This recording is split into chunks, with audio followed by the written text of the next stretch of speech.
The Secret Garden by Francis Hodgson Burnett. Chapter 24. Let Them Laugh. The secret garden was not the only one Dickon worked in. Round the cottage on the moor there was a piece of ground enclosed by a low wall of rough stones. Early in the morning and late in the fading twilight, and on all the days Colin and Mary did not see him, Dickon worked there planting or tending potatoes and cabbages, turnips and carrots and herbs for his mother.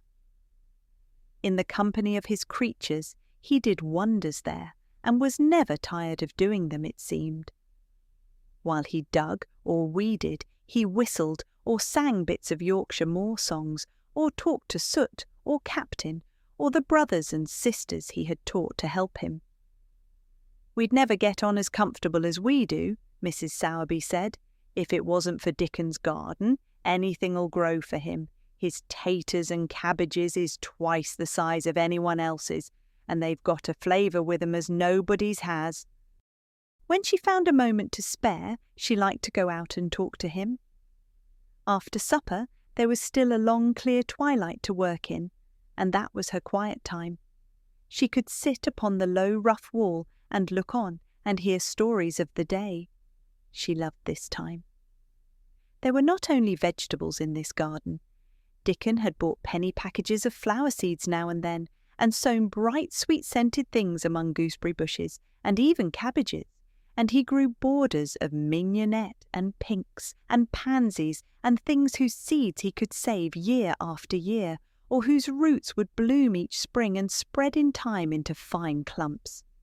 The low wall was one of the prettiest things in Yorkshire, because he had tucked moorland foxglove and ferns and rockcress and hedgerow flowers into every crevice, until only here and there glimpses of the stones were to be seen. "All a chap's got to do to make 'em thrive, Mother," he would say, "is to be friends with 'em for sure. They're just like the creatures. If they're thirsty, give 'em drink, and if they're hungry, give 'em a bit of food. They want to live same as we do. If they died, I should feel as if I'd been a bad lad and somehow treated them heartless." It was in these twilight hours that Mrs. Sowerby heard of all that happened at Misselthwaite Manor.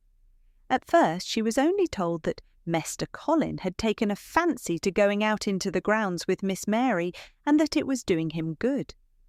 But it was not long before it was agreed between the two children that Dickon's mother might come into the secret. Somehow it was not doubted that she was safe for sure. So one beautiful still evening Dickon told the whole story, with all the thrilling details of the buried key and the robin and the grey haze which had seemed like deadness and the secret Mistress Mary had planned never to reveal. The coming of Dickon and how it had been told to him, the doubt of Mester Colin, and the final drama of his introduction to the hidden domain, combined with the incident of Ben Weatherstaff's angry face peering over the wall and Mester Colin's sudden indignant strength, made Mrs. Sowerby's nice-looking face quite change colour several times. "My word," she said, "it was a good thing that little lass came to the manor. It's been the making o' her and the saving o' him, standing on his feet, and us all thinking he was a poor half-witted lad with not a straight bone in him." She asked a great many questions, and her blue eyes were full of deep thinking. "What do they make of it at the manor, him being so well and cheerful and never complaining?" she inquired. "They don't know what to make of it," answered Dickon. "Every day as comes round his face looks different. It's filling out and doesn't look so sharp, and the waxy colour is going. But he has to do his bit o' complaining," with a highly entertained grin. "What for, in mercy's name?" asked Mrs. Sowerby. Dickon chuckled. "He does it to keep them from guessing what's happened. If the doctor knew he'd found out he could stand on his feet, he'd likely write and tell Mester Craven. Mester Colin's saving the secret to tell himself. He's going to practise his magic on his legs every day till his father comes back, and then he's going to march into his room and show him he's as straight as other lads. But him and Miss Mary thinks it's best plan to do a bit of groaning and fretting now and then, to throw folk off the scent. Mrs. Sowerby was laughing a low, comfortable laugh long before he had finished his last sentence. She said, that pair's enjoying theirselves, I'll warrant. They'll get a good bit o' acting out of it, and there's nothing children likes as much as play acting. Let's hear what they do, Dickon lad. Dickon stopped weeding and sat up on his heels to tell her. His eyes were twinkling with fun. Mester Colin is carried down to his chair every time he goes out, he explained, and he flies out at John, the footman, for not carrying him careful enough. He makes himself as helpless looking as he can and never lifts his head until we're out of sight of the house. And he grunts and frets a good bit when he's been settled into his chair. Him and Miss Mary's both got to enjoying it, and when he groans and complains, she'll say, "Poor Colin, does it hurt you so much? Are you so weak as that, poor Colin?" But the trouble is that sometimes they can scarce keep from bursting out laughing. When we get safe into the garden, they laugh till they've no breath left to laugh with, and they have to stuff their faces into Mester Colin's cushions to keep the gardeners from hearing, if any of 'em's about. "The more they laugh, the better for 'em," said Mrs. Sowerby, still laughing herself. "Good healthy child laughing's better than pills any day o' the year. That pair'll plump up for sure." "They are plumping up," said Dickon. "They're that hungry they don't know how to get enough to eat without making talk. Mester Colin says if he keeps sending for more food, they won't believe he's an invalid at all. Miss Mary says she'll let him eat her share, but he says that if she goes hungry, she'll get thin, and they mun both get fat at once." Mrs. Sowerby laughed so heartily at the revelation of this difficulty that she quite rocked backward and forward in her blue cloak, and Dickon laughed with her. "I'll tell thee what, lad," Mrs. Sowerby said when she could speak. "I've thought of a way to help 'em. When thou goes to 'em in the mornings, thou shall take a pail of good new milk, and I'll bake 'em a crusty cottage loaf or some buns with currants in 'em, same as you children like. Nothing so good as fresh milk and bread. Then they could take off the edge of their hunger while they were in their garden, and the fine food they get indoors 'ud polish off the corners." Mother," said Dickon admiringly, "what a wonder thou art, that always sees a way out of things. They was quite in a pother yesterday. They didn't see how they was to manage without ordering up more food. They felt that empty inside. They're two young uns growing fast, and health's coming back to both of 'em. Children like that feels like young wolves, and food's flesh and blood to 'em," said Mrs. Sowerby. Then she smiled Dickon's own curving smile. "But they're enjoying theirselves for sure," she said. She was quite right, the comfortable, wonderful mother creature, and she had never been more so than when she said their play-acting would be their joy. Colin and Mary found it one of their most thrilling sources of entertainment. The idea of protecting themselves from suspicion had been unconsciously suggested to them first by the puzzled nurse, and then by Dr. Craven himself. "Your appetite is improving very much, Master Colin," the nurse had said one day. "You used to eat nothing, and so many things disagreed with you." "Nothing disagrees with me now," replied Colin, and then seeing the nurse looking at him curiously, he suddenly remembered that perhaps he ought not to appear too well just yet. "At least things don't so often disagree with me. It's the fresh air." "Perhaps it is," said the nurse, still looking at him with a mystified expression. "But I must talk to Dr. Craven about it." "How she stared at you," said Mary when she went away, "as if she thought there must be something to find out." "I won't have her finding out things," said Colin. "No one must begin to find out yet." When Dr. Craven came that morning, he seemed puzzled also. He asked a number of questions, to Colin's great annoyance. "You stay out in the garden a great deal," he suggested. "Where do you go?" Colin put on his favourite air of dignified indifference to opinion. "I will not let anyone know where I go," he answered. "I go to a place I like. Everyone has orders to keep out of the way. I won't be watched and stared at. You know that." You seem to be out all day, but I do not think it has done you harm. I do not think so. The nurse says that you eat much more than you have ever done before." "Perhaps," said Colin, prompted by a sudden inspiration, "perhaps it is an unnatural appetite." "I do not think so, as your food seems to agree with you," said Dr. Craven. "You are gaining flesh rapidly, and your colour is better." Perhaps I am bloated and feverish," said Colin, assuming a discouraging air of gloom. "People who are not going to live are often different." Dr. Craven shook his head. He was holding Colin's wrist, and he pushed up his sleeve and felt his arm. "You are not feverish," he said thoughtfully, "and such flesh as you have gained is healthy. If you can keep this up, my boy, we need not talk of dying. Your father will be happy to hear of this remarkable improvement." "I won't have him told," Colin broke forth fiercely. "It will only disappoint him if I get worse again, and I may get worse this very night. I might have a raging fever. I feel as if I might be beginning to have one now. I won't have letters written to my father. I won't. You are making me angry, and you know that is bad for me. I feel hot already. I hate being written about and being talked over as much as I hate being stared at." "Hush, my boy," Dr. Craven soothed him. "Nothing shall be written without your permission. You are too sensitive about things. You must not undo the good which has been done." He said no more about writing to Mr. Craven, and when he saw the nurse, he privately warned her that such a possibility must not be mentioned to the patient. "The boy is extraordinarily better," he said. "His advance seems almost abnormal, but of course he is doing now of his own free will what we could not make him do before. Still, he excites himself very easily, and nothing must be said to irritate him." Mary and Colin were much alarmed and talked together anxiously. From this time dated their plan of play-acting. "I may be obliged to have a tantrum," said Colin regretfully. "I don't want to have one, and I'm not miserable enough now to work myself into a big one. Perhaps I couldn't have one at all. That lump doesn't come in my throat now, and I keep thinking of nice things instead of horrible ones. But if they talk about writing to my father, I shall have to do something."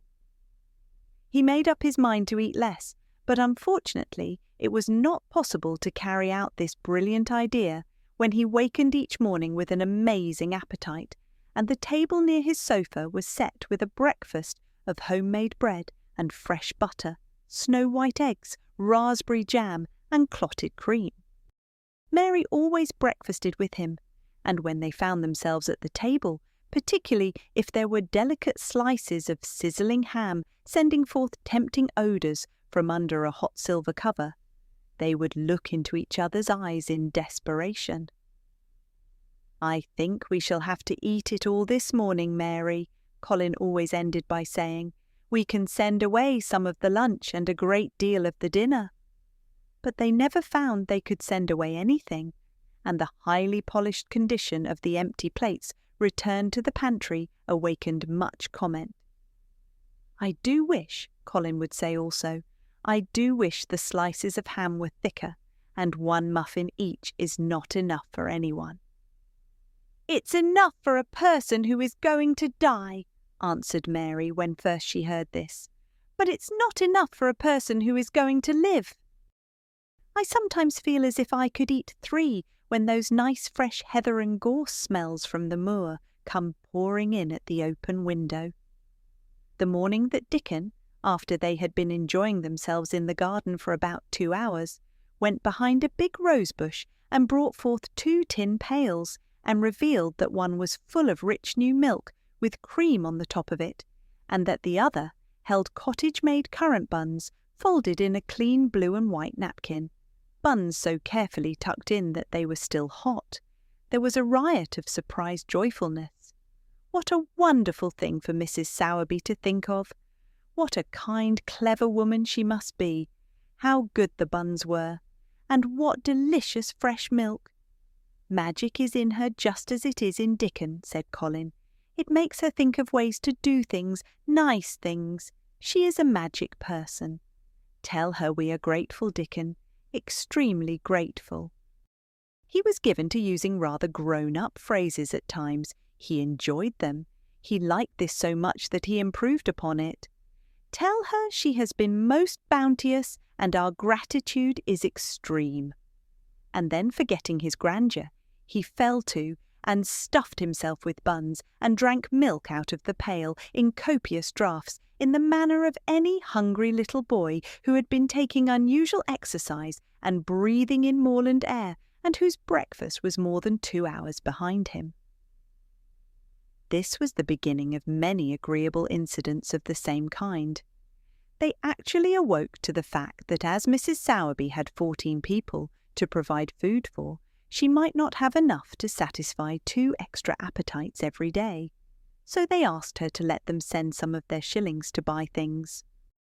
Dickon made the stimulating discovery that in the wood in the park outside the garden, where Mary had first found him piping to the wild creatures, there was a deep little hollow where you could build a sort of tiny oven with stones and roast potatoes and eggs in it.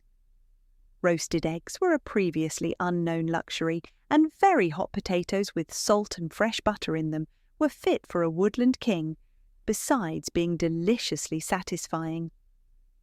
You could buy both potatoes and eggs and eat as many as you liked without feeling as if you were taking food out of the mouths of 14 people. Every beautiful morning the magic was worked by the mystic circle under the plum tree, which provided a canopy of thickening green leaves after its brief blossom time was ended. After the ceremony, Colin always took his walking exercise, and throughout the day he exercised his newly found power at intervals. Each day he grew stronger and could walk more steadily and cover more ground, and each day his belief in the magic grew stronger. As well it might. He tried one experiment after another as he felt himself gaining strength, and it was Dickon who showed him the best things of all. "Yesterday," he said one morning after an absence, "I went to Thwaite for mother, and near the Blue Cow Inn I seed Bob Haworth. He's the strongest chap on the moor. He's the champion wrestler, and he can jump higher than any other chap and throw the hammer farther. He's gone all the way to Scotland for the sports some years. He's knowed me ever since I was a little un, and he's a friendly sort, and I axed him some questions. The gentry calls him a athlete, and I thought o' thee, Mester Colin, and I says, 'How did thou make thy muscles stick out that way, Bob? Did thou do anything extra to make thyself so strong?' And he says, 'Well, yes, lad, I did.' A strong man in a show that came to Thwaite once showed me how to exercise my arms and legs and every muscle in my body, and I says, 'Could a delicate chap make himself stronger with 'em, Bob?' And he laughed and says, 'Art thou the delicate chap?' And I says, 'No, but I knows a young gentleman that's getting well of a long illness, and I wish I knowed some of them tricks to tell him about.' I didn't say no names, and he didn't ask none. He's friendly, same as I said, and he stood up and showed me good-natured like, and I imitated what he did till I knowed it by heart." Colin had been listening excitedly. "Can you show me?" he cried. "Will you?" "Aye, to be sure," Dickon answered, getting up. "But he says them and do 'em gentle at first, and be careful not to tire thyself. Rest in between times and take deep breaths and don't overdo." "I'll be careful," said Colin. "Show me, show me! Dickon, you are the most magic boy in the world." Dickon stood up on the grass and slowly went through a carefully practical but simple series of muscle exercises. Colin watched them with widening eyes. He could do a few while he was sitting down. Presently he did a few gently, while he stood upon his already steadied feet. Mary began to do them also. Soot, who was watching the performance, became much disturbed and left his branch and hopped about restlessly because he could not do them too. From that time, the exercises were part of the day's duties as much as the magic was. It became possible for both Colin and Mary to do more of them each time they tried, and such appetites were the results that but for the basket Dickon put down behind the bush each morning when he arrived, they would have been lost. But the little oven in the hollow and Mrs. Sowerby's bounties were so satisfying that Mrs. Medlock and the nurse and Dr. Craven became mystified again. "You can trifle with your breakfast and seem to disdain your dinner if you are full to the brim with roasted eggs and potatoes and richly frothed new milk and oatcakes and buns and heather honey and clotted cream."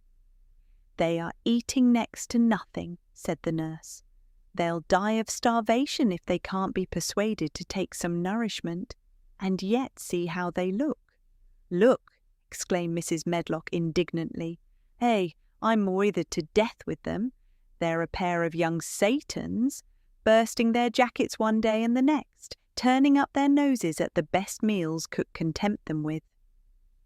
Not a mouthful of that lovely young fowl and bread sauce did they set a fork into yesterday." And the poor woman fair invented a pudding for them, and back it sent. She almost cried. She's afraid she'll be blamed if they starve themselves into their graves. Dr. Craven came and looked at Colin long and carefully. He wore an extremely worried expression when the nurse talked with him and showed him the almost untouched tray of breakfast she had saved for him to look at. But it was even more worried when he sat down by Colin's sofa and examined him. He had been called to London on business and had not seen the boy for nearly 2 weeks. When young things begin to gain health, they gain it rapidly. The waxen tinge had left Colin's skin, and a warm rose showed through it. His beautiful eyes were clear, and the hollows under them and in his cheeks and temples had filled out. His once dark, heavy locks had begun to look as if they sprang healthily from his forehead and were soft and warm with life. His lips were fuller and of a normal colour. In fact, as an imitation of a boy who was a confirmed invalid, he was a disgraceful sight. Dr. Craven held his chin in his hand and thought him over. "I am sorry to hear that you do not eat anything," he said. "That will not do. You will lose all you have gained, and you have gained amazingly. You ate so well a short time ago." "I told you it was an unnatural appetite," answered Colin. Mary was sitting on her stool nearby, and she suddenly made a very queer sound, which she tried so violently to repress that she ended by almost choking. "What is the matter?" said Dr. Craven, turning to look at her. Mary became quite severe in her manner. "It was something between a sneeze and a cough," she replied with reproachful dignity, "and it got into my throat." "But," she said afterward to Colin, "I couldn't stop myself. It just burst out because all at once I couldn't help remembering that last big potato you ate and the way your mouth stretched when you bit through that thick, lovely crust with jam and clotted cream on it." "Is there any way in which those children can get food secretly?"